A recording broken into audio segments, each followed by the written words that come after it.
pagi Bu Kris. Selamat pagi Pak Gale. Gimana kabarnya sehat hari ini? Alhamdulillah sehat Pak. Sebelum saya mengucapkan terima kasih ya Bu. Bu Iya. Kris sudah mau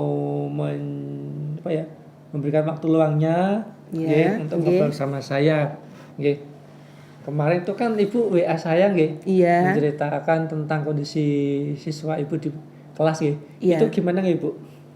Gini, saya itu punya kendala. Kalau setiap pelajaran saya itu siswa itu tingkat keaktifannya kurang Pak.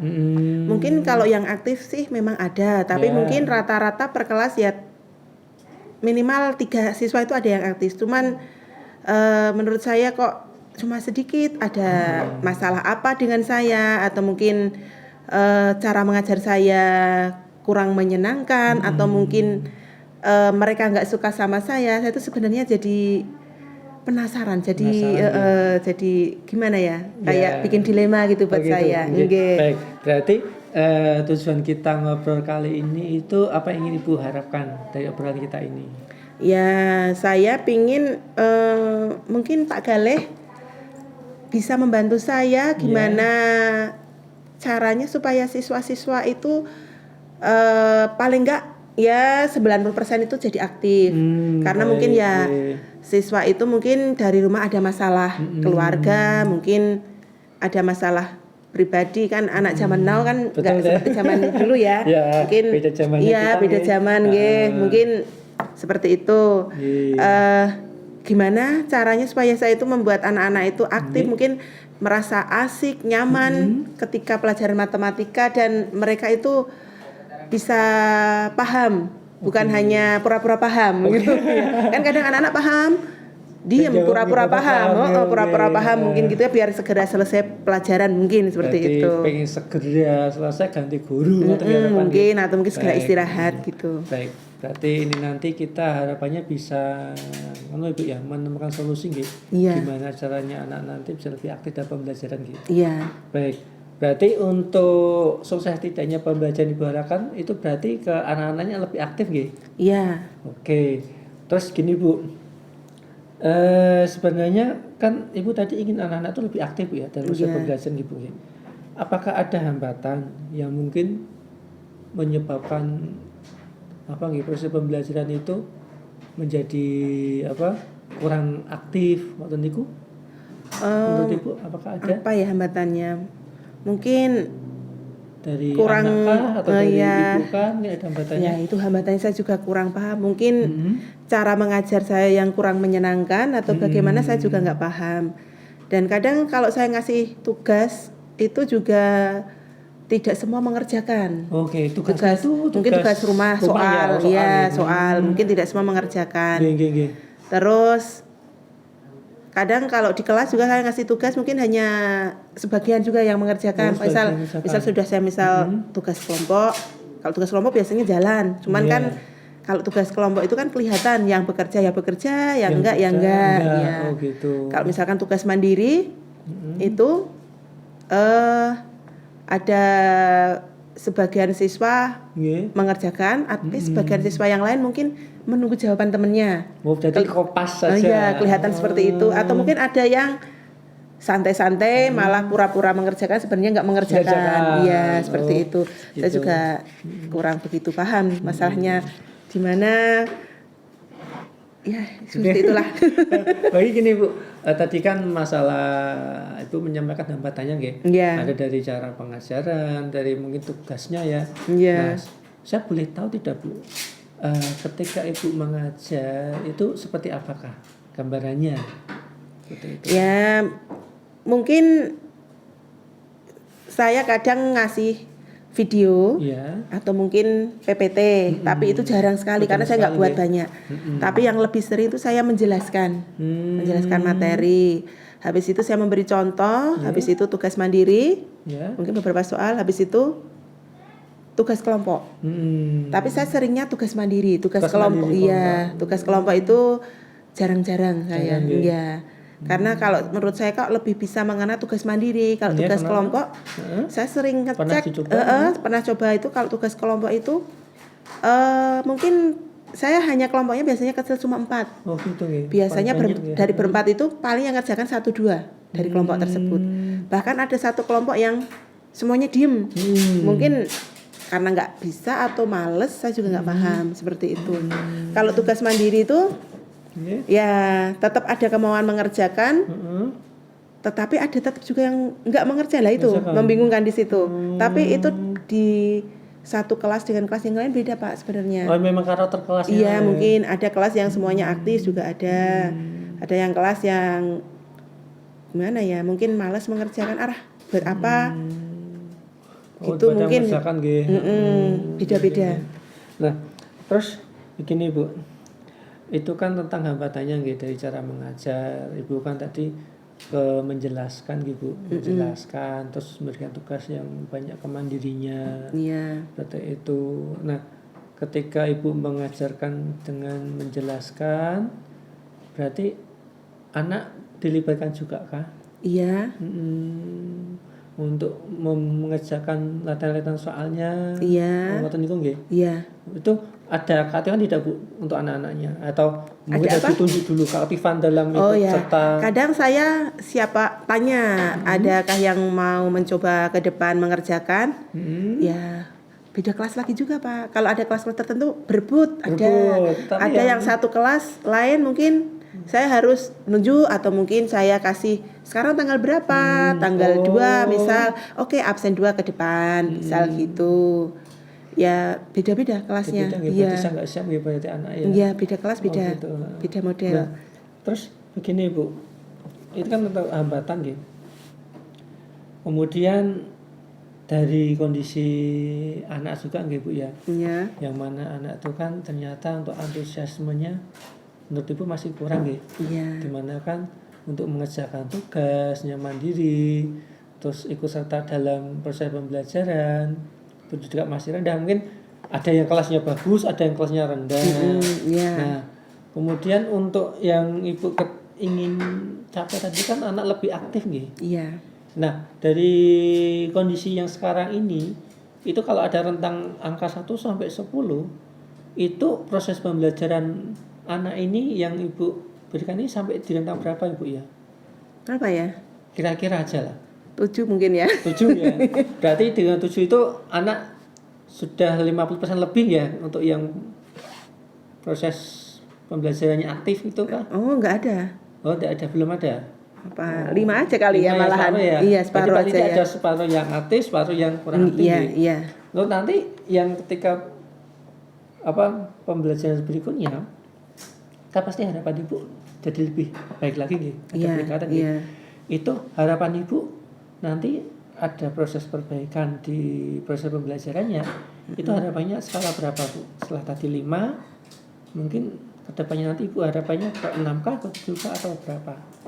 Ya, saya tidak terlalu berharap banyak. Mungkin 7 aja sudah. 7 cukup bagus.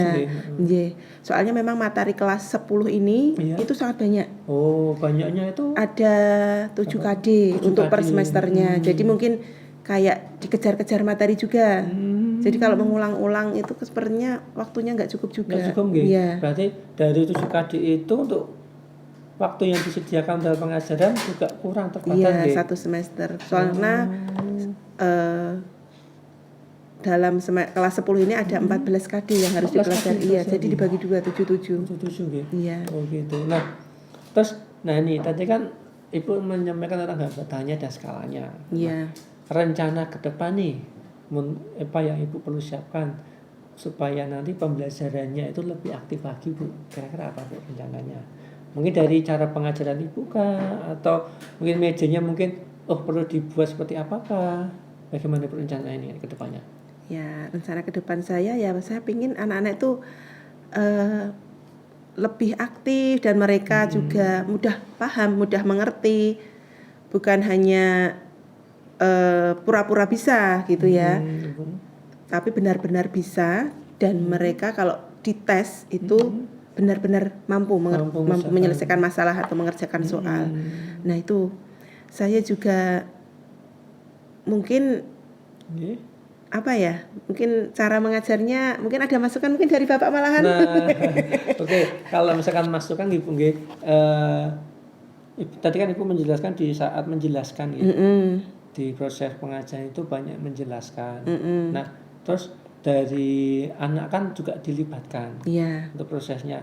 Nah, yang ingin saya ketahui kan tadi gini Bu, kalau menurut saya, apakah anak-anak itu dalam pembelajaran matematika itu matematika yang diberikan itu yang dibutuhkan ketika mereka nanti hidup di masyarakat atau cuma sekedar matematika aja yang tidak ada manfaatnya Bu?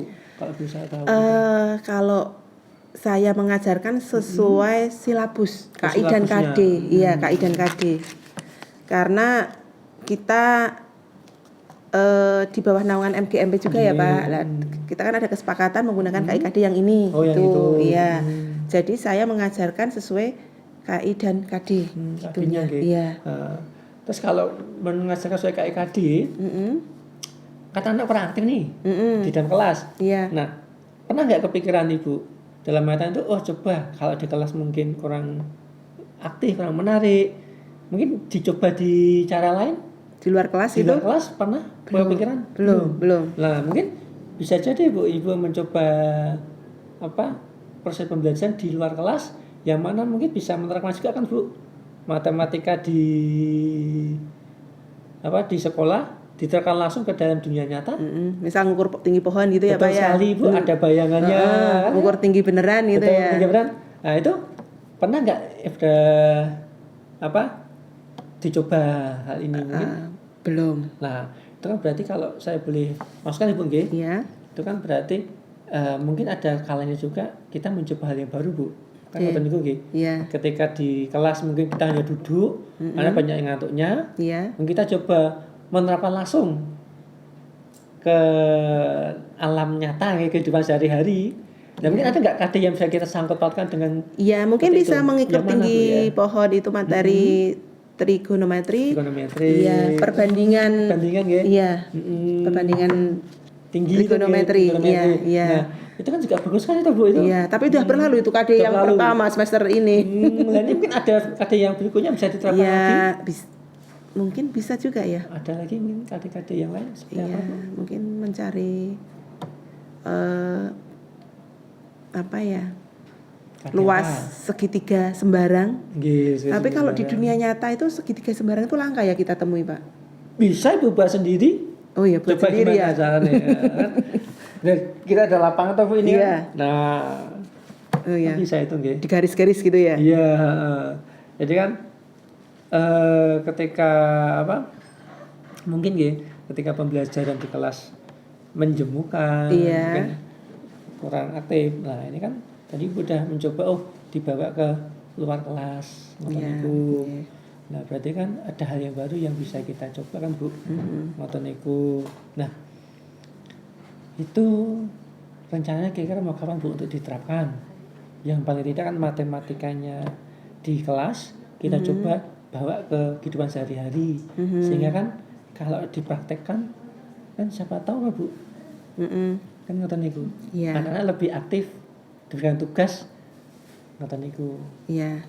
Mungkin materi yang lalu kita ulang kembali nggak masalah kan Bu? Oh gitu, nggak masalah gitu. Ya?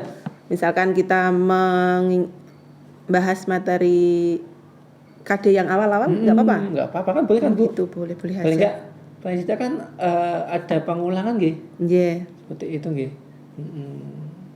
Nah mungkin siapa tahu semisalkan dalam satu pertemuan itu diberikan KD yang sama, menurut Ibu bagaimana itu?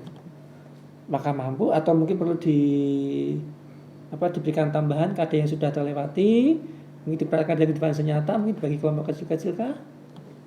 Itu apakah bisa? Ya bisa juga sih. Nah, coba gimana Bu caranya? Saya melihat Ibu sudah memikirkan sesuatu, merencanakan sesuatu atau itu. Ya mungkin kalau menggunakan KD-KD yang awal bisa mungkin menghitung tinggi tiang bendera atau mungkin panjang bayangan tiang bendera. Ya, itu menggunakan perbandingan trigonometri. Betul sekali. Kan berarti diterapkan gitu ya. Iya. Terus mungkin ada yang lain lagi selain trigonometri. Karena untuk semester ini materinya hanya trigonometri saja, trigonometri saja. Iya. Dari perbandingan sampai nanti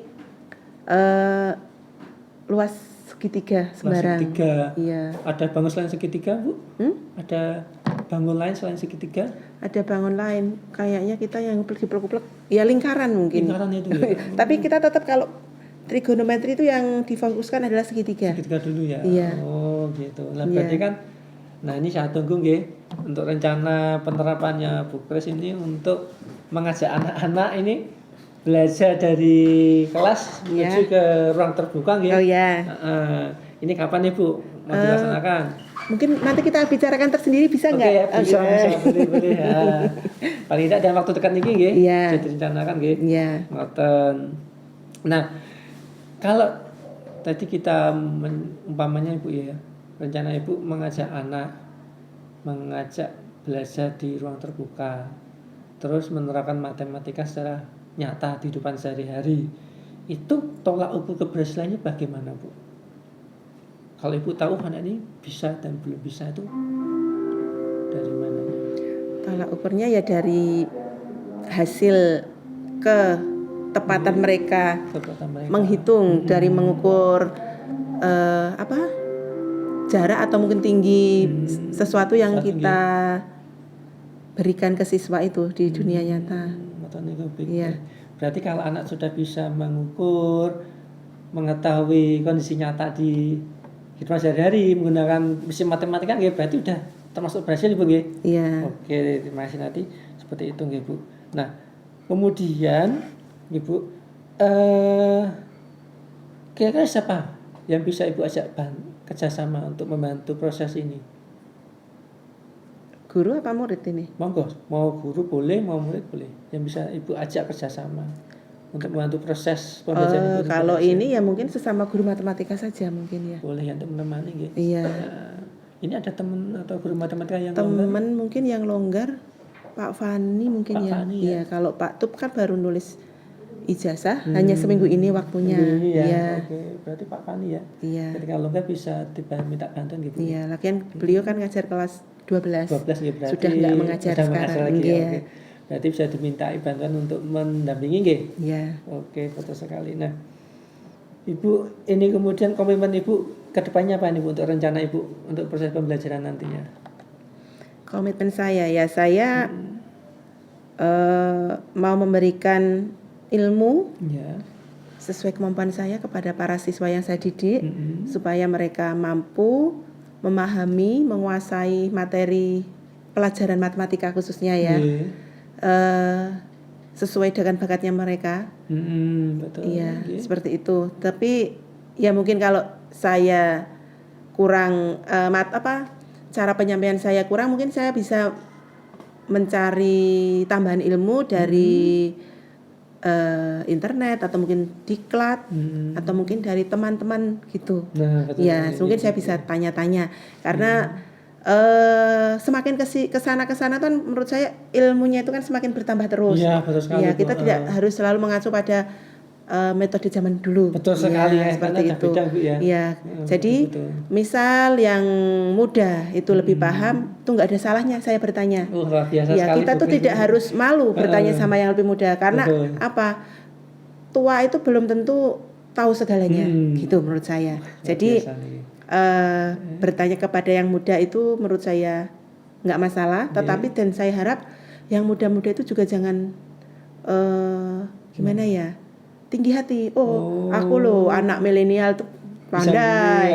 Jangan seperti itu. Biar saya harap tetap rendah hati, bukan rendah diri ya, tapi rendah hati. Kalau ditanya mau bantu gitu, seperti itu. Berarti nanti dengan kerjasama teman-teman sejawat yang muda-muda, yang masih muda itu untuk yang proses pembelajaran. Iya, mungkin IT kan bagus-bagus anak-anak yang guru-guru muda zaman sekarang. Boleh silakan nanti Bu ya. Iya, Nah, terus ini kemudian Bu yang berikutnya ini.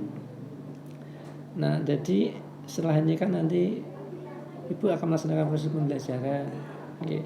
Kapan Ibu mau proses pembelajarannya untuk melaksanakan apa Ibu rencanakan hari ini, kita obrolkan hari ini? Ya mungkin mulai besok pagi ya. Ya, insya Allah. Ya. Kalau ya mungkin Ibu butuh bantuan siapa lagi? Saya siap loh Bu. Pak Galih juga. Ya mungkin sudah dapat ilmu baru. Iya. Di guru penggerak ya. Ya, tolong berbagi ya. Karena untuk kurikulum Merdeka juga Nggih. kurang begitu paham. Sebenarnya kalau menurut Ibu, sejauh Ibu yang ketahui tentang kurikulum Merdeka itu seperti apa? Merdeka mengajar anak itu diberikan kebebasan untuk merdekanya untuk belajar, tetapi tetap kita memberi batasan, mungkin seperti itu ya. Gitu Saya kurang ya. paham juga sih Pak. Nah, itu memang Bu benar ya, bahwa kurikulum Merdeka itu kan kita memberikan kebebasan untuk belajar. Iya. Bahwa kita itu berpihak kepada murid. Nah, kita tahu tuh Bu ya, Iya. kalau di dalam kelas tadi kan anak itu lebih cenderung males, Iya. kurang bersemangat gitu. Iya. Nah, mungkin ada cara baru yang perlu kita lakukan ya Bu. Iya. Tadi Bu menceritakan, wah kita coba yuk bawa ke ruang terbuka, Iya. langsung ke praktik langsung kan. Nah, Iya. itu tadi. Itu memang benar sekali Bu. Kita memang berpihak kepada murid, dan murid itu punya hidup yang beda-beda satu sama lainnya. Iya. Kata niku sih Bu. Nah, terus ya kita juga sebagai guru nggih. Iya. Kan berarti juga mendampingi anak ini kan Bu ya. Iya. Nonton itu. Dan saya sangat terima kasih. Ada lagi Bu yang mau disampaikan? Mungkin cukup. Mungkin nanti di kesempatan lain saya tanya langsung aja. Langsung gitu. Iya. Nah, terus saya mau minta tolong Bu, apa yang bisa Ibu refleksikan di pertemuan hari ini bersama saya nih? Apa yang kita obrolkan tadi? Mungkin gimana caranya saya supaya membuat peserta didik itu lebih paham dan mereka merasa senang ketika saya mengajar. Jadi saya harus membuat model pembelajaran yang membuat para siswa itu senang atau menyenangkan. Iya, maksud saya menyenangkan, iya, menyenangkan siswa, iya. Karena kata orang sekarang tuh beda zaman itu ya. Zaman milenial itu berbeda dengan zaman kita dulu, zaman saya dulu sekolah, iya. Iya. Terus dengan cara pembelajaran menyenangkan ada lagi? Ya mungkin proses pembelajarannya juga mungkin seperti itu. Dan mungkin apa lagi ya Pak ya? Mungkin memberikan contoh-contoh soal yang lebih mengena, mudah dipahami juga mungkin. Iya, mungkin seperti itu. Oke, baik Ibu. Itu saja? Ya, itu dulu saja. Terima kasih atas waktunya Bu. Saya tunggu informasi berikutnya untuk proses pembelajaran yang akan Ibu laksanakan. Dan nanti saya mohon izin untuk observasi nggih. Iya. Nggih. Terima kasih Bu. Selamat pagi. Iya, selamat pagi. Terima kasih Bu. Iya.